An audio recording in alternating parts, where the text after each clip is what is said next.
보면 12장까지 정복이고 13장부터 거의 17장에 이르기까지 정복한 땅을 분배하는 장면인데요. 오늘 본문에 보면 아직도 분배받지 못한 기업이 있다. 지파가 있다. 근데 지파가 더 많아요. 이미 분배받은 지파가 5지파고 분배받지 못한 지파가 정확히 말하면 4지파 반 그리고 7지파. 왜냐하면 레위 지파는 기업이 없었기 때문에 어쨌든 7지파가 거기 보면 분배를 받지 못했다.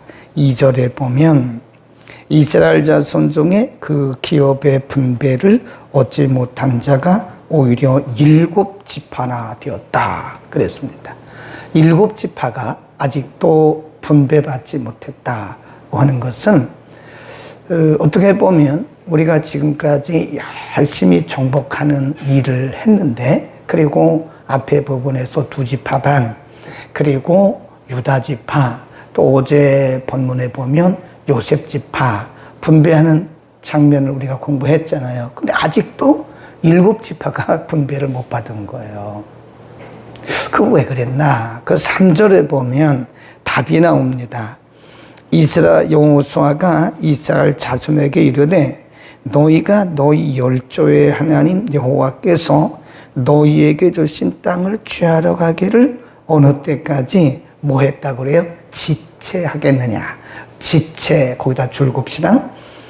그것은 여호수아의 책임도 아니고 거기 남아있는 지파, 아직도 땅을 분배받지 못했던 이 지파 백성들이 지체했다. 지체했다.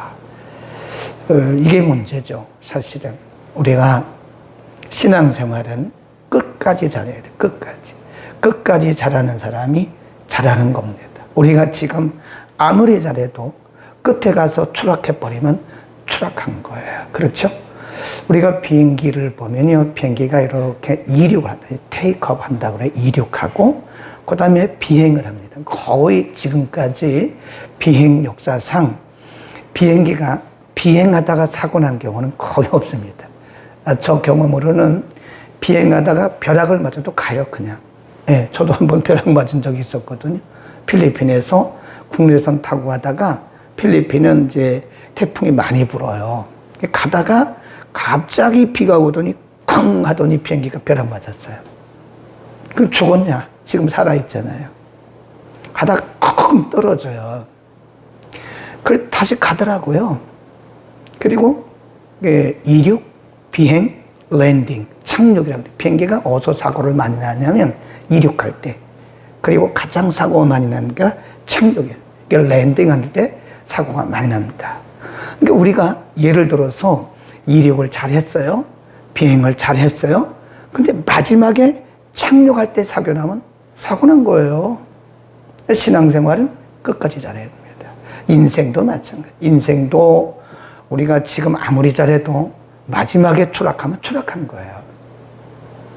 이 지체라고 한 말 속에는요, 2가지 의미가 있어요. 하나는 방심했다. 지금 열심히 정복하는 곳에는 정신없이 정복했어요. 그리고 분배하는 과정에서 앞으로 그 이전에 4지파 반, 정확히 말하면 5지파 정도가 분배를 받았는데 나머지 7지파는 그냥 열심히 정복할 때는 열심히 했는데 이 분배하는 과정에서는 지체하고 있는 거예요. 방심했다라고 하는 거죠. 우리 신앙생활은 절대로 방심하면 안 돼.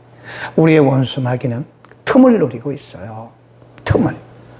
그래서 우리가 기도 못하게 하고 예배 못 드리게 하고 그 순간에 틈을 보고 있는 거예요.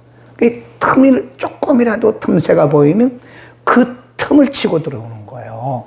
우리 원수 마귀는 우리의 영적 상태를 너무 잘 압니다. 우리보다 우리의 영적인 상태를 마귀가 더 잘 알아요. 훨씬 잘 압니다. 우리가 지금 방심하고 있다고 하는 것도 알고 있고요. 우리가 지금 지체하고 있다는 것도 마귀가 알고 있어요. 그래서 이렇게 엿보다가 틈을 엿보고 있다가 어떤 틈새가 나면 그 틈을 치고 들어오는 거예요.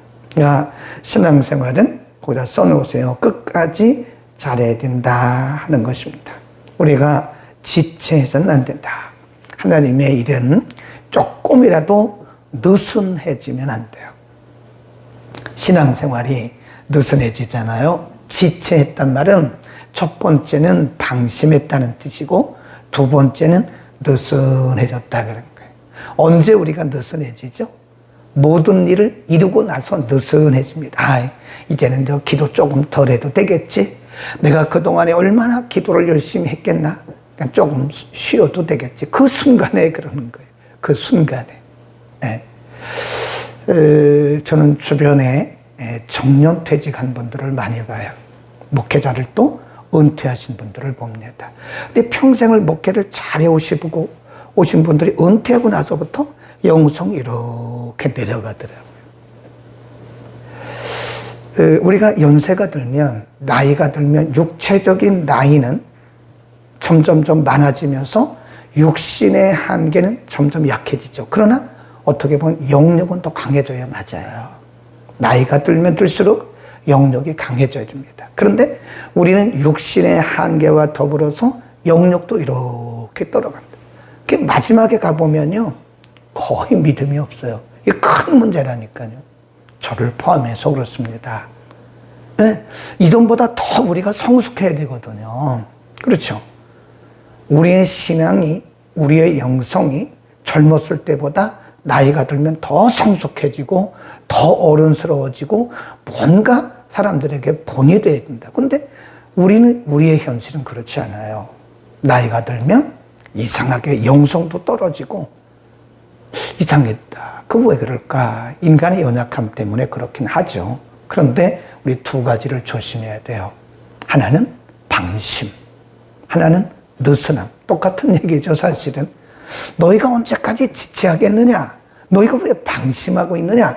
그런 뜻이에요. 우리가 틈을 주면 안 됩니다. 절대로 느슨해지면 안 돼요. 기도하던 사람은 계속 기도해야 됩니다. 예배 드리는 사람은 예배를 쉬면 안 돼요. 예배가 별거 아닌 것 같아요. 예배가 얼마나 중요한데, 예배가 우리의 생명입니다. 예배 한 번이라도 우리가 늘 예배 드리던 사람이 예배를 한 번이라도 쉬잖아요. 그럼 그때 우리가 덜커덩 하는 거예요. 중요하죠. 그 다음 이렇게 얘기를 합니다. 4절에 보면 너희는 매 지파에 3사람씩 뽑아라. 내가 그들을 보내리니 그들은 일어나서 그 땅에 두루다니며 그 기업에 상당하게 뭐하라고 그랬어요? 즐겁시다. 그려가지고 와라. 그려가지고 내게로 와라. 6절 시작. 그 남은 땅을 7부분으로 그려서 이곳으로 가져올지니 내가 여기서 너희를 위하여 우리 하나님 여호와 앞에서 제비를 뽑을 것이다. 8절 시작. 그 사람들이 일어나 떠나니 여호수아가 땅을 그리러 가는 그들에게 명하여 가로되 가서 그 땅으로 두루다니며 그려가지고 내게로 돌아오라. 내가 여기 실로에서 여호와 앞에서 너희를 위하여 제비 뽑으리라. 그리고 나서 5절에 보세요. 5절에 보면 그들이 그 땅을 7부분에 나누되 유다는 남편 쭉 내려가고요. 그 다음에 9절에 보면 그 사람들이 가서 그 땅으로 두루다니며 성읍들을 따라서 7부분으로 채게 그리고 실로 진에 돌아와 여호수아에게 나왔다. 이게 재밌어요. 잘 보셔야 됩니다. 물론 그 땅을 제비를 뽑았어요. 제비를 뽑았는데 여호수아가 나머지 7지파에게 명령하기를 한 지파에서 3명씩 뽑아라. 그럼 21명이에요. 21명이 그 나머지 그 분배하지 못한 그 땅을 가서 너희가 상세하게 그려와라. 여기서부터 여기까지는 여기 이렇게 쭉 그려와라. 네. 가서 상세하게 그려와라. 그리고 나면 너희가 그려온 걸 가지고 내가 제비를 뽑는다. 그랬어요. 굉장히 중요한 영적인 의미를 줍니다. 하나님은 우리의 자율의지를 굉장히 중요하게 여겨요. 우리가 안 하면 하나님도 아무것도 안 하세요. 꼭 기억하셔야 돼요. 물론 하나님이 하실 일은 하나님이 불가항력적으로 내가 안 해도 누구를 통해서든지 합니다. 그런데 제가 말씀드리는 것은 하나님은 사람을 통해서 일하세요. 그러니까 우리를 위해서, 우리를 통해서 하나님께서 일하시려고 하시는 일이 있는데 우리가 아무것도 안 하고 넋놓고 있어. 그럼 하나님은 안 하세요. 기도도 안 하고 소망도 없고 꿈도 없고 비전도 없어요. 그러면 하나님은 안 하십니다. 하나님은 우리의 자유의지를 굉장히 중요시해요. 여러분, 우리가 보세요. 이렇게 밥상을 차려놓고 엄마가 밥상을 차려놓고 다 정해줍니까? 야, 1번 밥, 2번 국, 3번 김치, 4번 미나리, 5번 봄동. 이렇게 정해주는 엄마가 어디 있습니까? 그렇죠?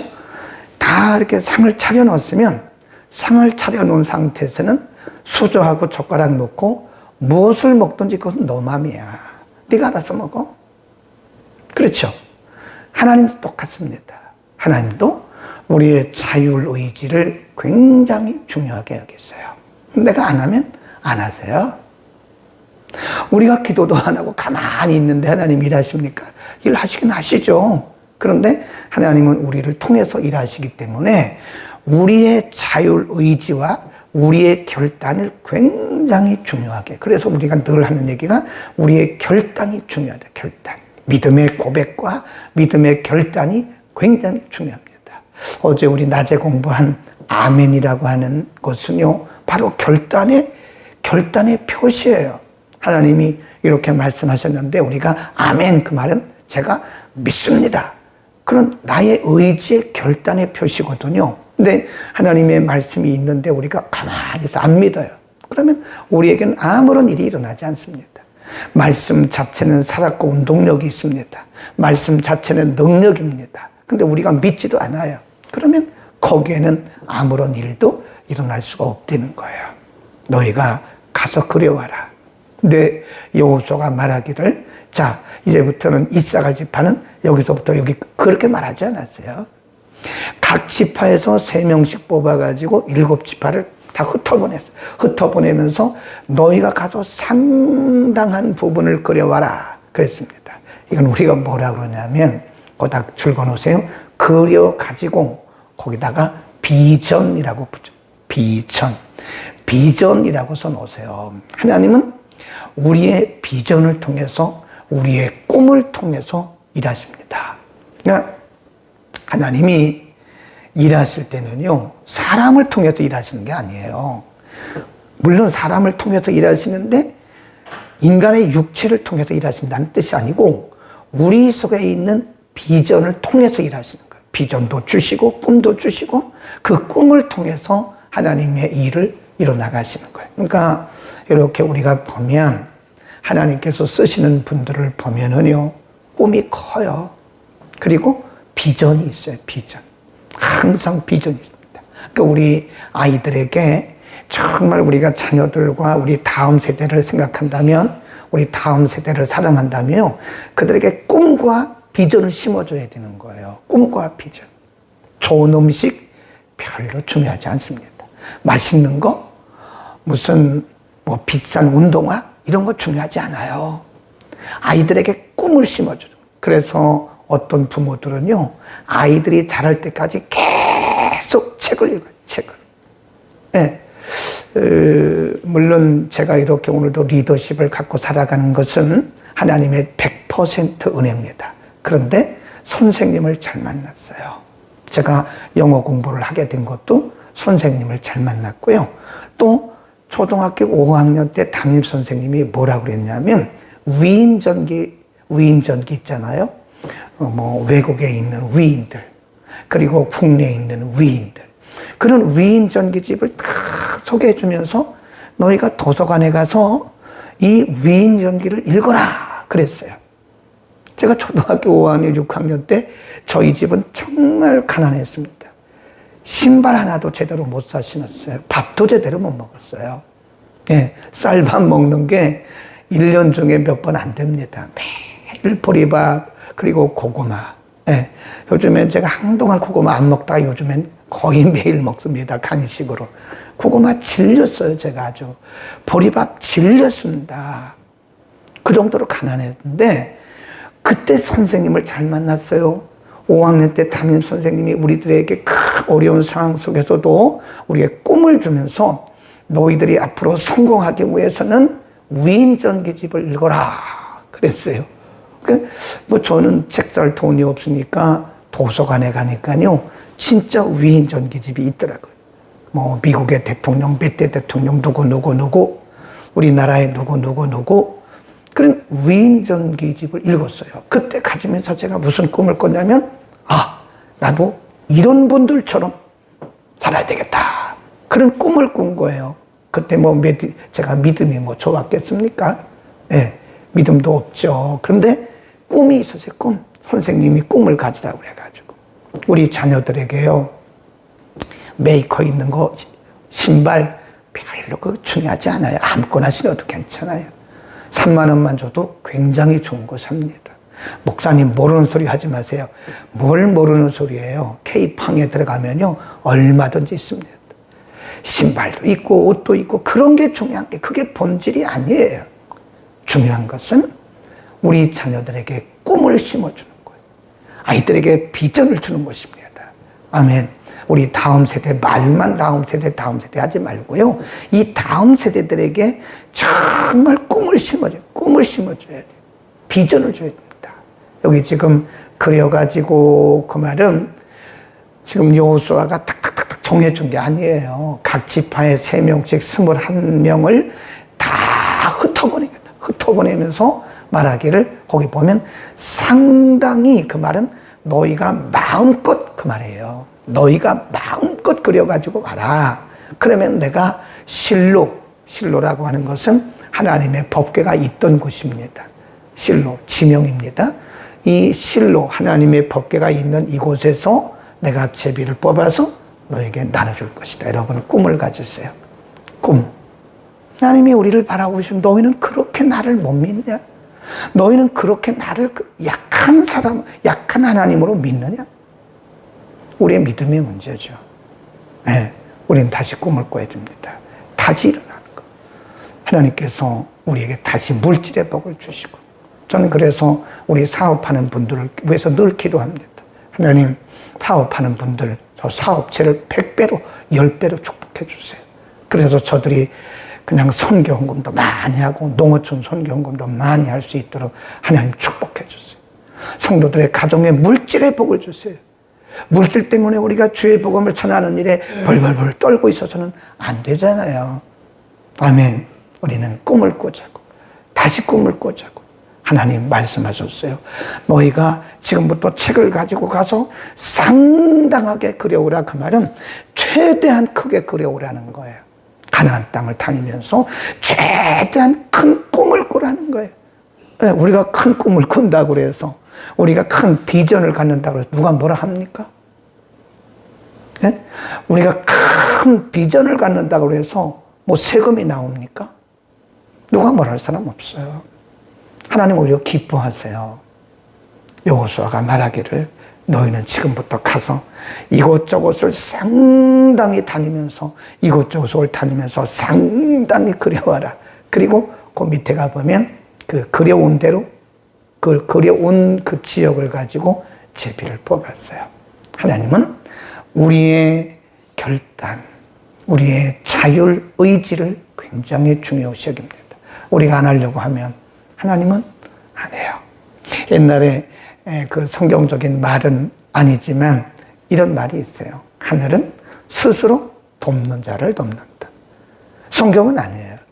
그런데 가만히 생각해 보면 일리가 있는 말이라고요. 내가 하려고 할 때 하나님이 도우시는 거지, 내가 안 하려고 하는데 하나님께서 도와주시겠나. 어려워도, 우리가 지금 가진 것이 없어도 뭔가 하려고 할 때, 꿈을 꿀 때 하나님 그 꿈을 통해서 이루시고 일을 하신 거다. 우리 다시 시작합시다. 2025년에 다시 꿈을 꾸자고. 여러분 가정에도 하나님께서 여러분 이런 꿈을 꾸면 어떨까요? 하나님, 내가 우리 교회에서 11조를 제일 많이 하게 하나님 축복해 주세요.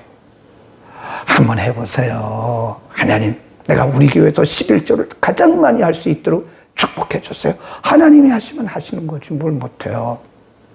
하나님, 제가 우리 교회에서 기도를 가장 많이 할 수 있게 해주세요. 하나님, 제가 우리 교회에서 헌신을 가장 많이 할 수 있게 해주세요. 그런 꿈을 꾸자고요. 하나님 보시기에 의로운 꿈들은요, 하나님을 위해서 이루시더라고요. 기도하겠습니다. 그러고신 아버지, 가나안 땅을 정복했고 가나안 땅을 분배했음에도 불구하고 아직도 7지파가 분배받지 못했습니다. 여호수아를 통해서 말씀하시기를 너희가 어느 때까지 지체하겠느냐고 책망하셨습니다. 하나님, 우리의 신앙생활은 끝까지 잘해야 잘하는 것입니다. 우리의 마음속에 방심하지 않게 하시고 한순간이라도 우리의 마음이 느슨해지지 않도록 성령이여 우리 마음속에 충만한 은혜를 내려 주옵소서. 거룩하신 아버지, 한 지파에서 3명씩 21명이나 보내면서 너희가 이곳저곳을 다니며 상당하게 그려가지고 오면 내가 실로 여호와의 언약궤 앞에서 제비 뽑겠다고 말했던 여호수아의 그 말씀을 하나님의 음성으로 듣습니다. 하나님, 우리 속에 다시 시작하는 은혜를 허락하여 주옵소서. 하나님, 우리에게 큰 꿈을 꾸게 하옵소서. 비전을 갖게 하옵소서. 복음의 진보와 하나님 나라 확장과 하나님의 영광과 이웃의 유익을 위해서 우리가 큰 꿈을 꾸게 하옵소서. 하나님의 나라가 우리를 통해서 이루어지게 하시고 하나님의 나라가 날마다 확장되어 가게